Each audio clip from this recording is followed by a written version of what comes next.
તો હાલ સોશિયલ મીડિયાની અંદર તમને બધા લોકોને ખબર છે, એમ કહેવાય કે શકુંતલાબેનને તારીખો ઉપર તારીખો આપી રહ્યા છે.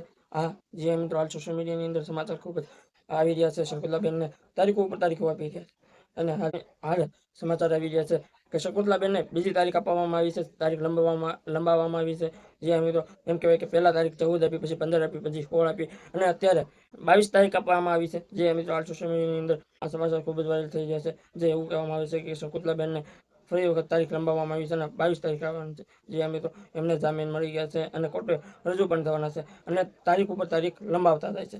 આ વાતને લઈને આદિવાસી સમાજના લોકો ઘણા ગુસ્સે પણ છે. જે મિત્રો કેમ કે અત્યારે શકુંતલાબેનના તારીખ ઉપર તારીખ આપી રહ્યા છે અને આદિવાસી સમાજના લોકો એવું પણ કહી રહ્યા છે કે તમે કેમ તારીખ ઉપર તારીખ શકુંતલાબેનને આપી રહ્યા છો, 14 આપી, પછી 15 આપી, પછી 16 આપી, અને અત્યારે તમે 22 તારીખ આપી રહ્યા છો. જે મિત્રો હાલ સોશિયલ મીડિયાની અંદર આદિવાસી સમાજના લોકો એવું પણ કહી રહ્યા છે અને આદિવાસી સમાજના લોકો એવું પણ કહી રહ્યા છે હવે એક શકુંતલાબેન નહીં જેલમાંથી બહાર આવે, અને ચૈતરભાઈ વસાવા પણ આવશે, અને જે 8 લોકો છે ને એ પણ જેલની બહાર આવશે. જે મિત્રો એવું કહી રહ્યા છે કે આદિવાસી સમાજના લોકો આને એક હઠ લઈને બી કહે છે તમે તારીખો ઉપર તારીખો આપી રહ્યા છો ને, હવે એક વ્યક્તિ નહીં છૂટે, હવે તો 10 વ્યક્તિ જેલની બહાર આવશે. જે મિત્રો કેમ કે ચૈતરભાઈ વસાવાની પત્ની અને જે 8 લોકો છે ને એ જે મિત્રો હાલ સોશિયલ મીડિયાની અંદર આ સમાચાર ખૂબ જ વાયરલ થયા છે. તો આની વિશે તમારું શું કહેવું છે કમેન્ટમાં જણાવો, અને અમારા ચેનલમાં નવા હોય તો લાઈક અને સબસ્ક્રાઈબ અને શેર જરૂર કરી.